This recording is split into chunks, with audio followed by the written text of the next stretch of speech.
Abel, one of the joys of hanging out in a biohacking laboratory is that you get to try stuff. Yeah. Now, I can't tell you what's in here. It's codenamed the Pink, and this is simply the strongest mitochondrial optimizer I've ever created. Like, Okay. it's hardcore. I'll take your word for it. And until this comes out, you're not going to know what's in here, but you're going to ask for more. Okay. You want to give it a shot? Yes, All right. absolutely. Hold that over here in case I spilled some. We'll give you a quadruple dose. Quadruple, eh? Just kidding.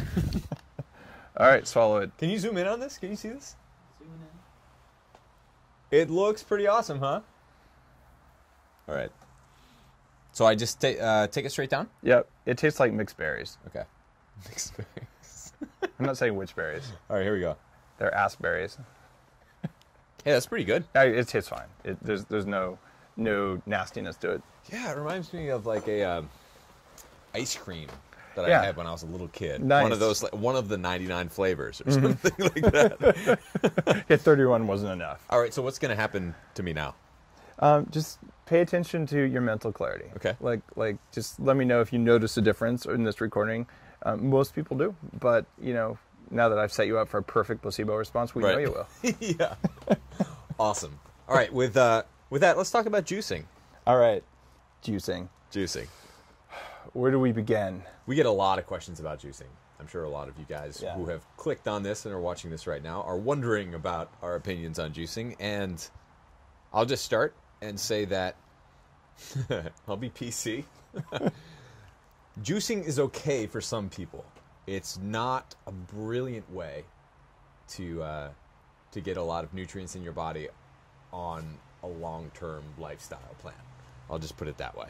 It can be really problematic. It's so easy to do it wrong because most people just throw a bunch of fruit in there, 30 bananas and a bunch of kiwis and watermelons. Yeah. And what you're doing when you remove the fiber from a fruit especially, but vegetables as well, is that all of a sudden you don't have anything to counteract the effects on your blood sugar. So you're swigging all of this juice, and you might be drinking, 40 stalks of celery, which is wonderful, but all of that orange juice and the watermelon juice and the kiwis and all that other stuff is going to make your blood sugar go up like crazy, which, as we know, can just wreak havoc and does wreak havoc on your health, and it makes you feel less than stellar for a really long time. So it's really easy to do it wrong. I'll stand up and just say flat out, fruit juice isn't good for you. Maybe that's fair. I think that's fair. You could say a little bit of pomegranate juice to get POM1 enzymes or something like that, but you're getting so much fructose. I'm recommending you keep it to under 25 grams of fructose per day, which is not that much fruit.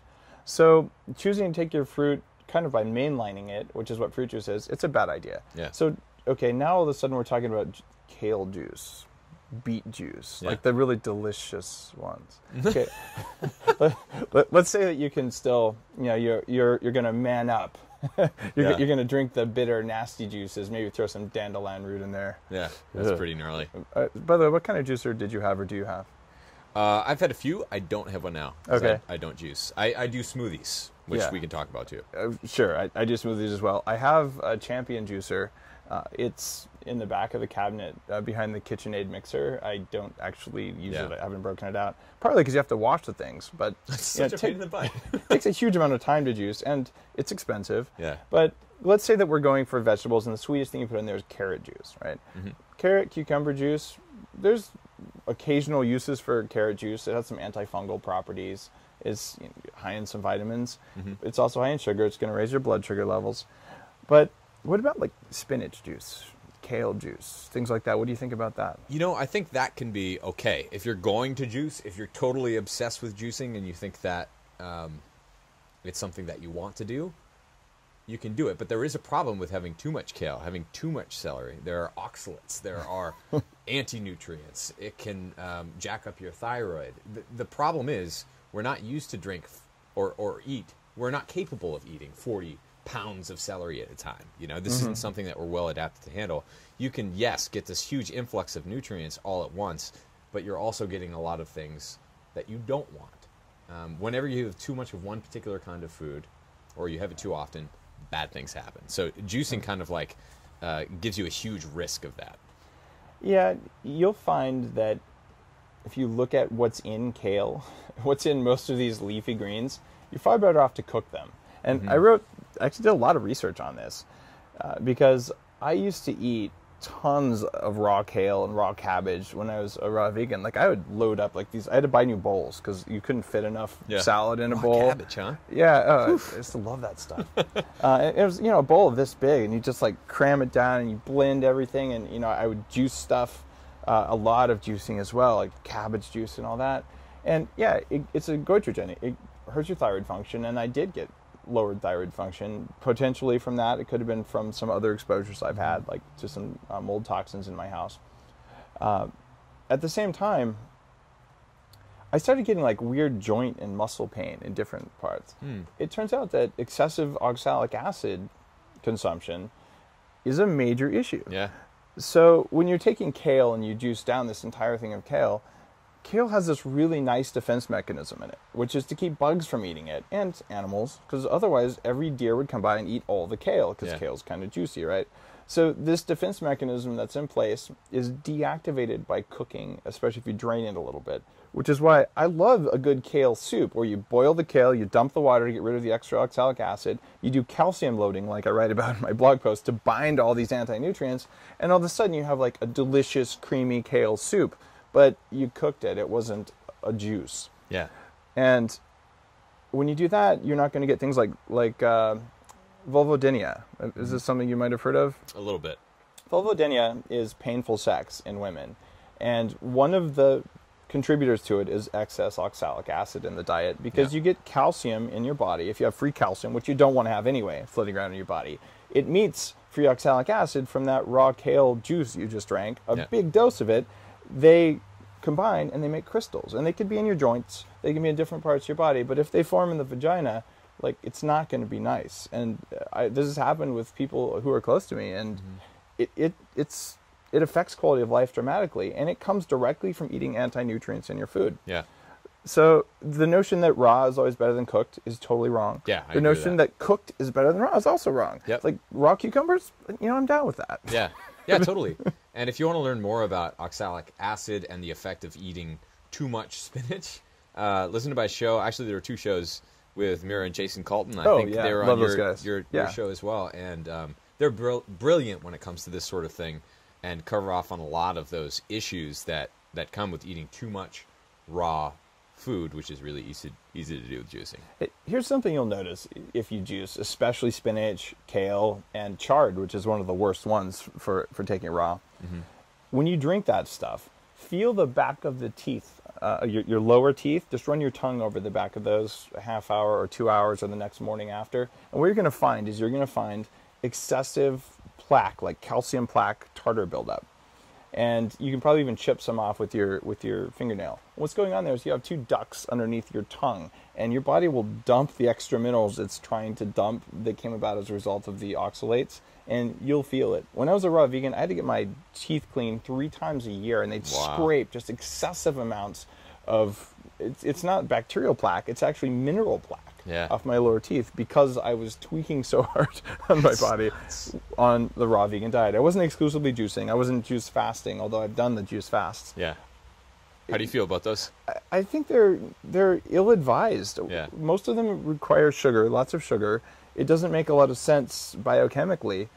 Honestly, the kind of fast that I would do would be bulletproof intermittent fasting, or full-on. I've had only bulletproof coffee, rapid fat loss protocol that I use. It's pretty much you drink the upgraded MCT or better yet, the brain octane oil, which totally rocks, plus coffee, and you have that, and you have no hunger. When you're juice fasting, you stand up and you're lightheaded, you're like, oh, and you feel like a zombie. Right. Like, I'm sorry, I'm the opposite of a zombie. I don't want that anymore. I had enough of that in my life. So what you're planning to get from juice fasting versus what you actually get, I don't think most people get what they're trying to get from it. You feel clean after a little while. Water fasting, do that for 3 or 4 days. But why juice? Well, yeah, and that's the biggest thing. Can you have massive weight loss and health improvement from juice fasting? Absolutely, but that's not because of the juice fasting as much as you're not doing what you were doing before, which is something horrible to your body in most cases, to make you overweight, make you sick. So what are the solutions that you can put into place instead of juicing? I would recommend that if you're down with getting veggies, do a smoothie. Yeah. Eat foods the way that they are meant to be eaten, which is whole. And you might argue that even smoothies are a little bit too much of a processing, if you will, of food. I tend to err on the side of don't worry about it. Throw it in the blender. Enjoy it. A green smoothie is something I have a few times a week. Sometimes, depending on my cycle of eating meat and eating veggies, I'll load up on a bunch of veggies some days, some weeks, and vice versa. Sometimes it'll be super high fat. Sometimes I'll carb cycle. But when you're talking about the smoothies, making them green instead of fruity is always a good plan. Yeah. Add some lime juice because, I'm sorry, an all green vegetable raw smoothie, it tastes mostly like crap. Yeah. So add lime. That helps enormously. But what I usually do is I lightly cook my vegetables and then I toss them in a blender with fat and or protein, and I blend the living crap out of them because I want to absorb that after I've inactivated most of the anti-nutrients. And then that is basically a recipe straight out of the Upgraded Chef book, where you heat it up, which, funny enough, cooking vegetables, which our ancestors did as much as they could. As soon as they figured out how to cook, there's evidence we used fire for cooking, and it wasn't just for animals. Yep. So we cook them. They become more absorbable, which is, if you're in a raw smoothie kind of person, you might go, or a raw juicing kind of person, but that's not true. There's enzymes. Your pancreas manufactures enzymes. You can digest cooked food. If you have a hard time making those things, why is juicing going to fix this problem for you? You will get the enzymes, but you can take a little capsule with way more enzymes than you'll get in any of the vegetables out there. True. So some raw vegetables, hugely important. All raw vegetables, not necessary. Yeah. And blend it. You'll still get all the raw vegetable benefits. You'll just get more of them. So I'm with you there. Invest in a big, heavy blender, not in a juicer. You'll win. Yeah, absolutely. And we're by no means saying that you should be anti-vegetables. Not at all. I eat a lot of veggies. I eat more veggies volume now than I did when I was a raw vegan. Yeah, which is crazy, right? And I think that's pretty common for people who come to our side, the dark side of all of this, which is loading up on a bunch of plant food first. That's the volume, and loading up on a bunch of fat to fill out your the taste of food and regulate your hunger to an extent, and making sure that you're getting enough but not too much protein. I think it's really, for most people, especially if they're coming from being a vegan or a vegetarian, they're too low on the protein side of things at the beginning and have to kind of like choke it down at first. Mm-hmm. And then there are some paleo people who are trying to get 200, 300 grams of protein a day. That's a bad call too. Yeah.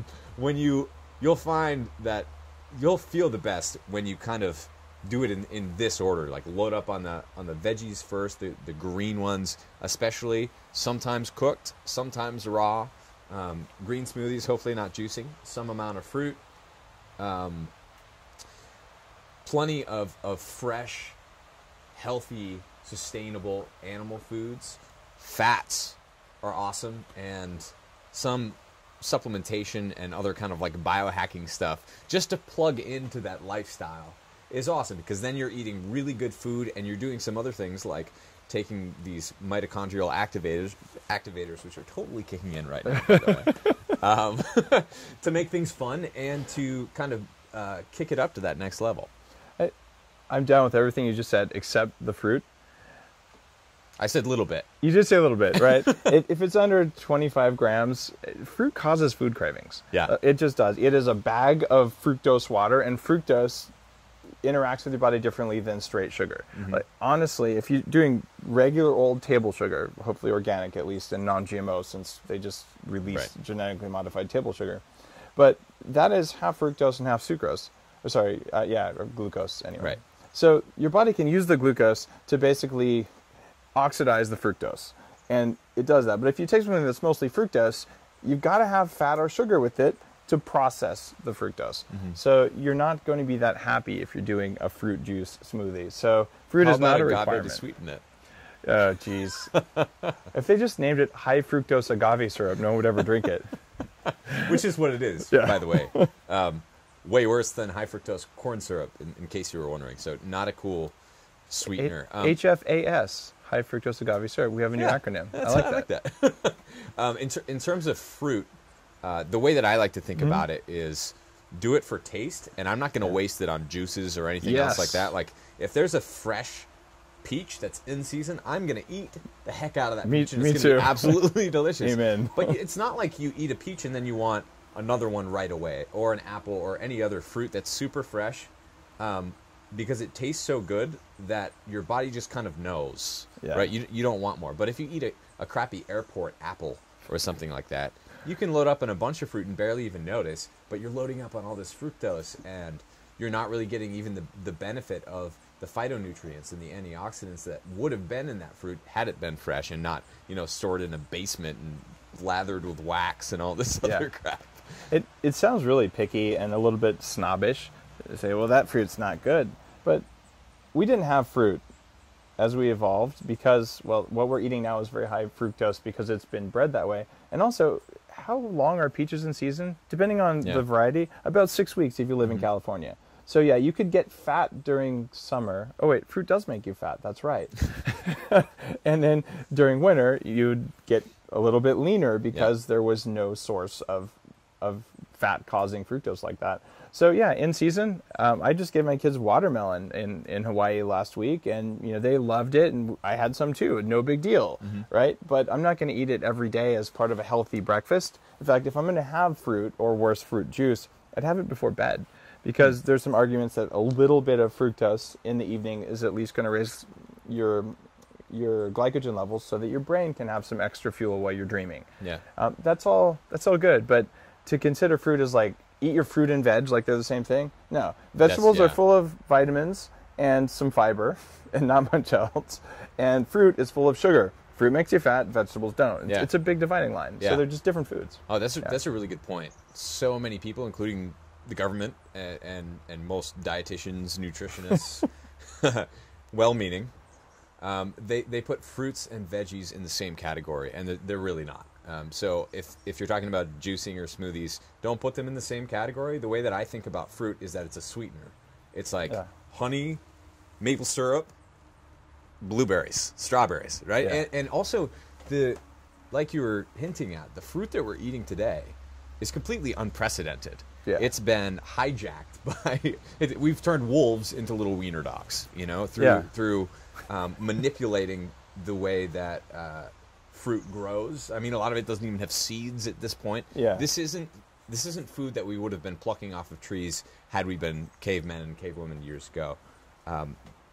These are watery bags of sugar in most cases, but they're worth it if they've been recently alive and well, especially if they're in season. I remember growing up in New Hampshire, we would have wild strawberries, blueberries, huckleberries, but they were tart. And sometimes they were really sweet, but they were about that big. And even the strawberries were about that big. And a really interesting thing happens when you have to work to get the blueberries, right? I think anyone who's ever gone blueberry picking for the wild blueberries, not those big ones that are this big, those tiny little ones, you find that it takes you like half an hour to get a handful. And you can't just like take handful after handful in the morning, as part of your healthy breakfast. So we're not really designed to do that with fruits or nuts, for that matter, or a lot of other foods. So going for wild fruits, seeing them as a treat is really the best option there. Yeah. And if you're going to throw them in your smoothie, make sure that they're worth it. Yeah, don't waste good blueberries in a smoothie. That's a good point. I do wild blueberries. I do wild berries, and I'm not opposed to all fruit. I pick low fructose fruits. On the Bulletproof diet, I actually organize them according to which one has the most vitamins and the least fructose. Yeah. Eat those more. They're flavoring agents, and they're delicious and good, and they have some phenols and all, but let's see, what's the highest phenol beverage or food that people eat on a regular basis? Coffee.